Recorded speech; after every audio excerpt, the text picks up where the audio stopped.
மதுரையின் பழம்பெருமைகளை விளக்கும் மாமதுரை போற்றுவோம் விழா கோலாகலமாக துவங்கியுள்ளது.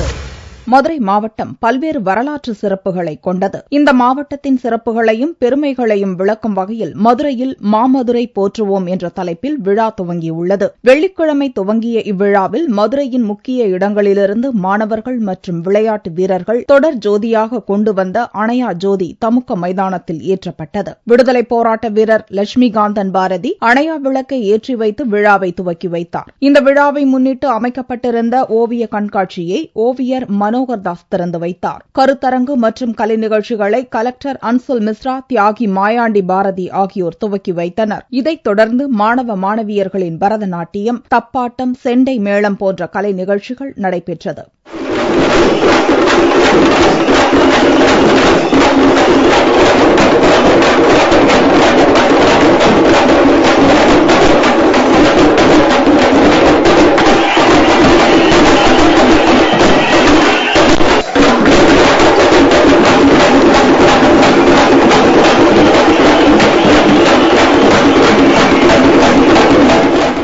மாமதுரை போற்றுவோம் நிகழ்ச்சிக்காக எல்லாரும் பாக்குறதுக்காக வந்திருக்கோம்.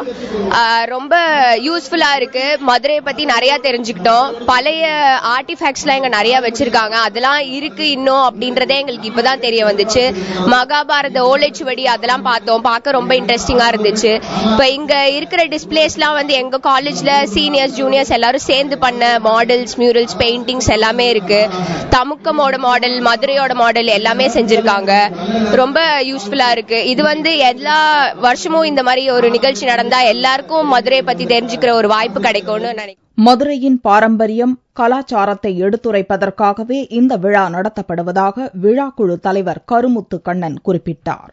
மதுரை நகரத்தினுடைய வரலாற்று தொன்மையையும் பரம்பரை பண்பாட்டையும் பாரம்பரியத்தையும் அனைவருக்கும் எடுத்து சொல்லுகின்ற வகையிலே இந்த விழா அமைக்கப்பட்டிருக்கிறது. இதற்கு விழா கருத்தரங்குகள், கண்காட்சி என பல்வேறு நிகழ்வுகள் நடைபெற இருக்கின்றன. ஏராளமானோர் மதுரையில் திரளாக வந்து கலந்து கொண்டிருக்கிறார்கள். இந்த ஆண்டு தொடங்கி இருக்கிறோம். ஒவ்வொரு ஆண்டு நட வேண்டும் என்பது எங்களுடைய வரும் 10ஆம் தேதி இவ்விழா நடக்கிறது. இதற்கான சிறப்பு ஏற்பாடுகளும் செய்யப்பட்டுள்ளன.